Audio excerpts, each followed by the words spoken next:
হালত শেষে জানেন আমরা তওবা করব, কারণ পয়গম্বর মুসা আলাইহিস সালামের জামানার মধ্যে যখন এরকম একটা অবস্থান সৃষ্টি হয়েছিল, আল্লাহর নবী মুসা দোয়া করতেছে আসমান থেকে আরো যেন বেশি গরমের তাপমাত্রা দিলেন। আল্লাহ তাআলা বলতেছে নবী মুসা, হে এইখানে 40 বছর যাবত এক জিনাকারী বান্দা এখানে বসে আছে, ওই জিনাকারীকে না ওঠানো পর্যন্ত আমি আল্লাহ তাআলা আসমান থেকে রহমত বর্ষণ করব না। এইবার জিনাকারী, আল্লাহ নবী মুসা বলতেছে, জিনাকারী কে আছো, এখান থেকে উঠবা না আল্লাহর কাছ থেকে জেনে এসে তোমাকে কান ধরে তুলে দেব।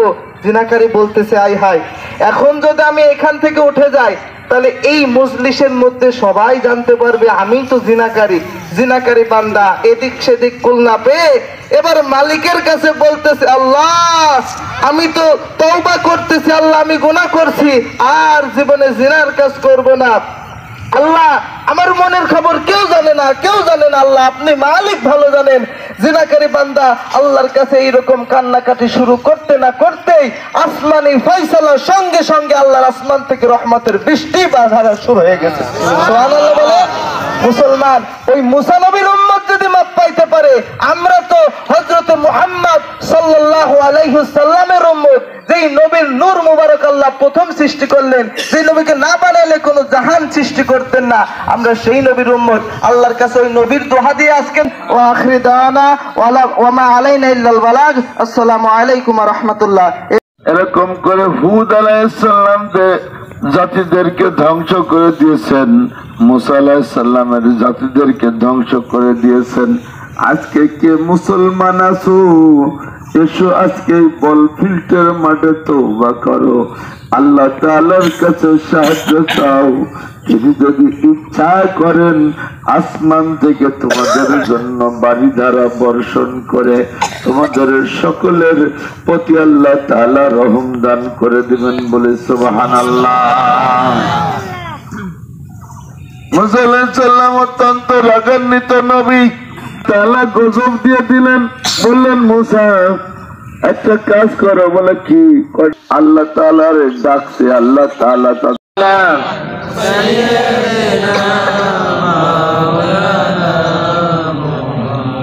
وعلى آل سيدنا شفيعنا محمد। আলহামদুলিল্লাহ, আল্লাহ তাআলার মেহেরবানির বদৌলতে আমরা আল্লাহ তাআলার একটি বিধান, আল্লাহ রসুলের একটা সুন্নত, আমরা আজকে এই নামাজের কিছু নিয়ম কানুন ইনশাল্লাহ আমরা অনেক কারিমা তেলাওয়াত করেছি। এই আয়াতের আলোকে সংক্ষিপ্ত কিছু নিয়ম কানুন কথা বলেই আমরা আল্লাহ তাআলার কাছে ইস্তেগফার পড়ে আমরা নামাজ 2 রাকাত নামাজ আদায় করব। নামাজের নিয়ম কানুনগুলা আমাদের অনেক মুরব্বীরা আমি দেখেছি, সেই ছোট্টবেলায় আমি একবার নামাজ পড়েছিলাম, ওইটার পরে আর কোনোদিন এরকম নামাজ হয় নাই। এই জন্য এইগুলোর নিয়ম কানুন আমাদের জানা দরকার, কি বলেন? সারা বাংলাদেশেই এই নামাজের এই কষ্ট, হাট মসজিদে পানি বন্ধ হয়ে গেছে, ওখানে মাছের বাজার থেকে পানি উঠায় এই পানিগুলা মসজিদের নামাজের ব্যবস্থা করা হচ্ছে। এরকম এলাকার মধ্যে কাছারিপাড়া প্রতিটা কলে ম্যাক্সিমাম বন্ধ হয়ে গেছে, একটা বাড়ির থেকে পানি উঠাচ্ছে। আল্লাহ বলতেছেন এই আয়াতে, কে তোমাদের পানি সরবরাহ করবে? তোমাদের পানি যদি ভূগর্ভের গভীরে চলে যায়, ভূগর্ভের গভীরে চলে গেছে, তারপরে বৃষ্টি নাই, অনাবৃষ্টির কারণে পশু পাখিগুলা হাহাকার করতেছে, গাছপালার যে পরিস্থিতি, ফসলাদি, এইগুলা তো আল্লাহ, বৃষ্টি তো আল্লাহর রহমত, কি বলেন? আল্লাহর রহমত কিনা? এখন আসেন, যখন এই অনাবৃষ্টি শুরু হয়ে যায়, যখন এরকম কোন পরিস্থিতি দেখা যায়, তখন তো এর মোকাবেলা তো না, এর জন্য নাজাতের জন্য আল্লাহ কোনো পদ্ধতি শিখাই দিয়েছেন কিনা? কি বলেন? শিখাই দিয়েছেন কিনা? রসুলের মাধ্যমে কোনো শিখাই দিয়েছেন কিনা? এখন যদি আমরা এইটা না করে, আজকে আমাদের রুহুল মামার বড় মামার ছেলে মাওলানা ইদ্রিস সাহেবের ছেলে বললেন, ওনার এলাকায় কিছু বেদাত শুরু হয়ে গেছে, ব্যাঙের বিয়ে বাদও অন্য কিছু বেদাত, বৃষ্টির আশায় এই বেদাত গুলা চালু। এইগুলা না করে যদি আমরা এই রসুলের দেখানো পথ অনুযায়ী যদি করি, আশা করা যায় আল্লাহ আমাদের রহমত নাজিল করবে, ঠিক কি ঠিক না? সমাজের প্রধানদের অনুমতি নিয়ে, তিনাদের সাথে পরামর্শ নিয়ে আল্লাহ তাআলা বলতেছেন, আমরাহুম শুরা বাইনাহুম, মুরব্বীদের সাথে পরামর্শ করলাম যে কি করা যায়। তে বললেন, হ্যাঁ এটা তো অনেক ভালো, আরো আগেই করা দরকার ছিল। সব মুরব্বী একমত, একই সঙ্গে ভালো কাজের জন্য একসাথে ওনারা বলে আমরাও থাকবো। আমাদের মুন্সি মামা বললেন, আমিও থাকবো, তুমি উদ্যোগ নাও। তো আল্লাহ তাআলা শুকর, আমি ইমাম সাহেবদেরকে ডাকলাম, সব ইমামরা বললে হ্যাঁ আমরা একমত আছি এবং প্রতিটা মসজিদেই আমরা মাইকিং করে দেবো। তারই আলোকে আল্লাহ তাআলা সকালবেলাও মাইকিং হয়েছে। তো আল্লাহ তাআলা আপনাদের এই যে আল্লাহ রসুলের একটা সুন্নতকে জিন্দা করার জন্য, মান তামাসসাকা বিসুন্নতি ইনদা ফাসাদি উম্মতি ফালাহু আজরু মিআতু শাহীদ, বলে শেষ জামানায় একটা সুন্নতকে যদি কেউ জিন্দা করে 100 শহীদের সব আল্লাহ আমলনামায় দিয়ে দিবে। এটা আল্লাহ রসুল করেছেন। আমি আর যদি 5 মিনিট লেট হয় সমস্যা হবে মানে ব্যক্তি মুসল্লিদের মধ্যে, সাহাবীদের মধ্যে একজন ব্যক্তি উঠে বললেন, হে আল্লাহ রসুল, অনাবৃষ্টি হচ্ছে, মরুভূমিতে অনেক মানুষ কষ্ট পাচ্ছে, পশু পাখি, আপনি দোয়া করতে থাকেন। কি করতে থাকেন? দোয়া করতে থাকেন বৃষ্টির জন্য। আল্লাহ রসুল যদি দোয়া করে বৃষ্টি হবে কি হবে না? হবে। আল্লাহ কি দোয়াকে ফিরাইয়ে দেবে? আল্লাহ রসুল বৃষ্টির জন্য দোয়া করলেন। কিছুক্ষণের মধ্যেই এমন প্রচন্ড বৃষ্টি শুরু হয়ে গেল, বাড়ি বর্ষণ শুরু হয়ে গেল যে পুরা আরব কান্ট্রি আল্লাহ তাআলা ঠান্ডা করে দিলেন। এরকম বৃষ্টি মুষলধারে চলতেছে। এখন মুষলধারে বৃষ্টিও তো এটাও কেমন হয়ে যায় কি, ঠিক কিনা? আবার পরের জুম্মায় এসে বললেন, আল্লাহ রসুল, বৃষ্টির কারণে অনেক পশু পাখি বেরোতেও পারছে না, ঘাস খাইতে পারছে না, আমরাও মানুষ কাজকর্ম করতে পারছে না, অনাবৃষ্টি, এত বৃষ্টি চলতেছে, মুষলধারে বৃষ্টি, আপনি আল্লাহর কাছে একটু দোয়া করুন যেন বৃষ্টিটা আল্লাহ কমায় দেয়। আল্লাহ রসুল দোয়া করলেন, বৃষ্টি কমে। আরেকটা হাদিস বুখারী শরীফের, এরকম যখন অনাবৃষ্টি শুরু হয়ে গেছে, আল্লাহ রসুল তিনি বাড়ি থেকে ময়দানে বেরোয় আসলেন, ফাঁকা ময়দানে। বলা হয় না যে রৌদ্র, এই হাদিসটার মধ্যে আমি যে কথা বলতেছি অনেকে হয়তো বলছেন রৌদ্রে নামাজ কেন পড়বো না, ফাঁকা ময়দানের কথা বলা হয়েছে। তো সেই জায়গায় শ্যামা হোক বাই হোক, ফাঁকা ময়দান তো ইনশাল্লাহ, কি বলেন? ফাঁকা ময়দানে, এই হাদিসটা বুখারী শরীফের হাদিসটার মধ্যে ফাঁকা ময়দানে আল্লাহ রসুল চলে গেলেন। গতকালকে হাদিসটা দেখলাম, ফাঁকা ময়দানে যাওয়ার পরে আল্লাহর কাছে এই হাত বগল দেখা যাচ্ছে, 2 রাকাত নামাজ। এখন আসেন, নামাজের নিয়ম অনেক জায়গা আছে, প্রথম তাকবীরে 7টা তাকবীর প্রথম রাকাতে, দ্বিতীয় রাকাতে 5টা তাকবীর। এটা আমাদের আবু হানিফা রাহমাতুল্লাহর এই অনুসরণদের জন্য না, আমাদের সাধারণ যেভাবে নামাজ পড়ে 2 রাকাত সালাতুল ইস্তিসকা, বৃষ্টির প্রার্থনার জন্য যে দোয়াটা, এই নামাজ।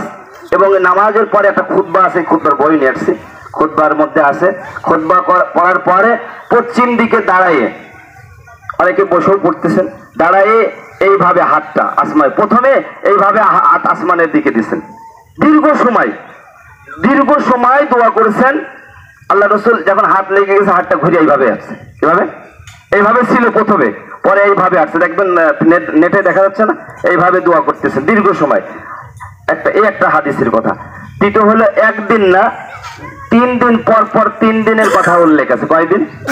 পরপর 3 দিন এরকম দোয়া প্রার্থনা করার কথা আল্লাহ রসুল বলেছেন। তো আমরা তো পরপর 3 দিন তো আমাদের অনেকে বিরক্ত হয়ে যাবে, এই জন্য একদিন হলেও কমসে কম আল্লাহ রসুলের একটা সুন্নত তো আমরা অনুসরণ করলাম। আর আল্লাহ তাআলার কাছে তো ইস্তিগফার পরে আমরা বৃষ্টির জন্য প্রার্থনা কিছুটা তো করলাম, কি বলেন? এই জন্য তো আজকে সাড়া দিয়েছেন। এই জন্য ইমামদের পক্ষ থেকে, অত্র এলাকার সকল ইমামদের পক্ষ থেকে আমি আন্তরিক শুভেচ্ছা মোবারকবাদ জানাচ্ছি, এবং আমাদের সমাজ প্রধান যেনারা আছে এনাদের পক্ষ থেকে আমি আন্তরিক মোবারকবাদ জানাচ্ছি। তো আল্লাহ তাআলা কুরআনুল কারীমের মধ্যে আরেকটি আয়াতে কারিমা কি বলেছেন ভালো করে শুনেন। এই নামাজ পড়ার আগে সূরা নূহ 10 নম্বর আয়াত আল্লাহ তাআলা বলতেন, ফাকুল তুস্তাগফিরু রাব্বাকুম ইন্নাহু কানা গফফারা। আল্লাহ রাব্বুল আলামিন বলছেন, আমি তোমাদেরকে বলেছি নিজ প্রতিপালকের কাছে ক্ষমা প্রার্থনা করো। কি বলেছেন আল্লাহ তাআলা? যখন অনাবৃষ্টি হয় তখন আল্লাহ তাআলা এই আয়াতের মধ্যে ফাকুল তুস্তাগফিরু রাব্বাকুম ইন্নাহু কানা গফফারা, আমি তোমাদেরকে বলেছি নিজ প্রতিপালকের কাছে ক্ষমা প্রার্থনা করো, নিশ্চয় তিনি অতি ক্ষমাশীল। বলেন সুবহানাল্লাহ। 11 নম্বর আয়াতে বলছেন, ইউরসিলিস সামাআ আলাইকুম মিদরারা, তিনি আকাশ থেকে তোমাদের উপরে প্রচুর বৃষ্টি বর্ষণ করবেন। বলেন না সুবহানাল্লাহ। 11 নম্বর আয়াতে বলছেন, ইউরসিলিস সামাআ আলাইকুম মিদরারা। তাহলে এই নামাজের আগে কি করতে হবে? বলেন কি করতে হবে? এই যে একজন বলছে তওবা, প্রথমে 10 নম্বর আয়াতে বলতেছেন যে ফাকুল তুস্তাগফিরু রাব্বাকুম ইন্নাহু কানা গফফারা, আল্লাহর কাছে ইস্তিগফার করো। এই যে বৃষ্টি হচ্ছে না, এর কারণ একটা আছে, গুনার কারণে হোক, যেটার কারণেই হোক আল্লাহর রহমত আমাদের থেকে দূরে সরে গেছে, এই জন্য আমাদের উপরে বৃষ্টি রহমত আসতেছে না। এই জন্য নামাজের আগে ইস্তেগফার পড়ে আল্লাহ বলতেছেন তোমাদের উপরে এবার যদি রহমত নাজিল হয় তোমাদের উপরে প্রচুর বৃষ্টি বর্ষণ করবো, বলেন না সুবহানাল্লাহ। এই জন্য ইস্তেগফার পড়া। হযরত মূসা নবী আলাইহিস সালাতু ওয়াস সালামের কথা আমাদের অনেক ইমাম সাহেবগণ বলেছেন। হযরত মূসা আলাইহিস সালাম এরকম অনাবৃষ্টি, প্রচন্ড অনাবৃষ্টি, মানে দীর্ঘদিন অনাবৃষ্টি শুরু হয়ে গেছে, হাহাকার হয়ে গেছে, পশু পাখিগুলা মানে এমন অবস্থায় তাদের আযীম। আয় আল্লাহ, আপনার কাছে আমরা সবাই কবিরা সগীরা জানা অজানা সকল গুনাহ থেকে ক্ষমা চাচ্ছি। আল্লাহ আপনি আমাদের সবাইকে ক্ষমা করুন। সবাই বলেন আমিন। আমরা দাঁড়িয়ে কাতার সোজা করব। নামাজ আর ইস্তিসকা, সালাতুল ইস্তিসকার অর্থাৎ বাংলায় বলবেন